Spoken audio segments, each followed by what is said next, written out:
Gusto ko sana siyang kausapin na bakit yung asawa niya yung sumasagot. Kaya't kinontak ko siya sa IG. Confirmed na asawa na naman niya yung sumagot na nagagalit sa akin. Ewan ko ba kung bakit hindi ko naman siya inaano. Pero ngayon dami account na yung ginagamit ko para ma-stalk sila.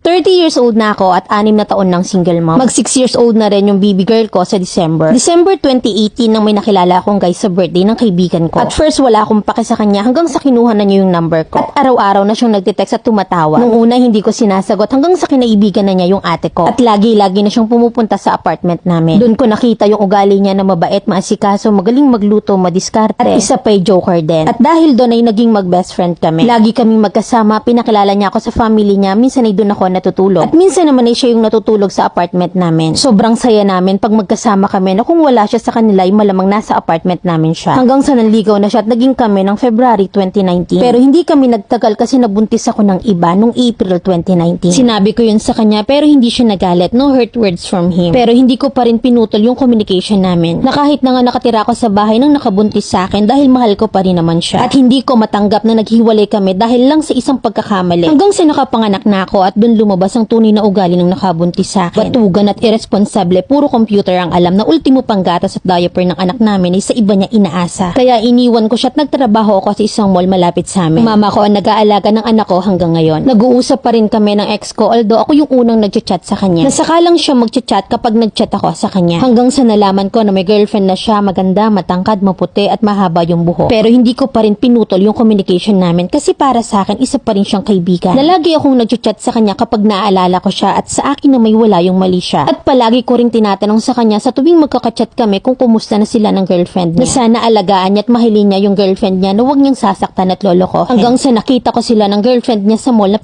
pinagtatrabahuhan ko. Pabreak ako that time at nakita ko silang magkasama, nakakbay ang best friend ko at masayang tumatawa ang girlfriend niya. Nakita niya ako pero hindi niya ako pinansin at dahil doon nalungkot ako at medyo nasaktan ako. At nung madaling araw na hindi ako makatulog at nakita ko na online siya, natuwa ako at dali-dali ko siyang chinat. Sabi ko, bakit gising ka pa? Sin lang, no reply at nagchat ako ulit. Huy, lagi kang naka-online, dami bang ka-chat? Bakit pala hindi mo ako pinansin kanina? At ang sagot niya, baka daw magalit yung girlfriend niya na hindi na ako sumagot pero napaisip ako. Bakit naman magagalit yung girlfriend niya? Nauna naman niya akong nakilala kaysa sa kanya. At isa pa, magkaibigan lang naman kami. Wala akong balak sirain yung relasyon nila, gusto ko lang siyang makausap. Kasi iba yung saya na pinaparamdam niya sa akin nung kami pa. Hanggang sa 2021, inalaman ko na kasal na sila at same girl din yon. Pero tuloy-tuloy pa rin ang pagchat namin. And 2022 nanganak na yung asawa niya pero ayoko pa rin putulin yung communication namin. Lumipas yung ilang araw at chinat ko ulit siya pero yung asawa na niya yung sumagot. Sabi niya, bakit ka nag-chat sa asawa ko? Di ba ex ka niya? Nagulat ako at dun ko lang nalaman na after all ng pag-uusap namin, hindi pala yung best friend ko yung kausap ko, kundi yung asawa niya. Binila ko siya agad at kinakabahan ako nun kasi hindi ko alam kung bakit ang bilis ng tibok ng puso ko. Then after ilang linggo, hindi na mawala sa isip ko yung pag-uusap namin na yun. Gusto ko siyang i-chat para kausapin na bakit asawa niya yung sumasagot. Pero naisip ko na baka asawa na naman yung mag-reply sa akin. So tinignan ko yung IG ko. Tinignan ko kung friends ba kami and yes, chinat ko ulit siya doon. At confirmed, asawa na naman niya yung sumagot sa akin. Galit siya na ewan ko kung bakit hindi ko naman siya inaano. Sabi niya pa na, ang kapal naman ng mukha mo mag-chat sa IG niya, di ba binalak mo na siya sa Facebook? Sabi ko naman, kaya ako siya binalak kasi nga ikaw yung sumasagot. At humaba pa yung pag-uusap namin at kung saan-saan na nakarating kaya binalak ko na lang siya ulit. Kaya ngayon sa mga pinsan at mama niya na ako nakikibalita tungkol sa kanila ng asawa niya. Tinatanong ko kung anong klaseng babae ang asawa niya at sinasabi ko rin na wag nilang sabihin na nagchat-chat ako sa kanila. Gumawa rin ako ng dummy account para ma-stalk yung profile nila pati na rin ng TikTok. Na pati yung asawa niya ini-stalk ko tuwing may vacant time ako using my dummy account. Mamilan, normal ba tong nararamdaman ko na parang ang hirap niyang ilet ko? Kasi kahit maiksing panahon lang yung pinagsamahan namin, marami akong na-experience sa kanya. At hindi ko yun na-experience sa mga naging ex ko. Pa-advise naman ako, Mamilen. Letter sender, Kia ng Manila.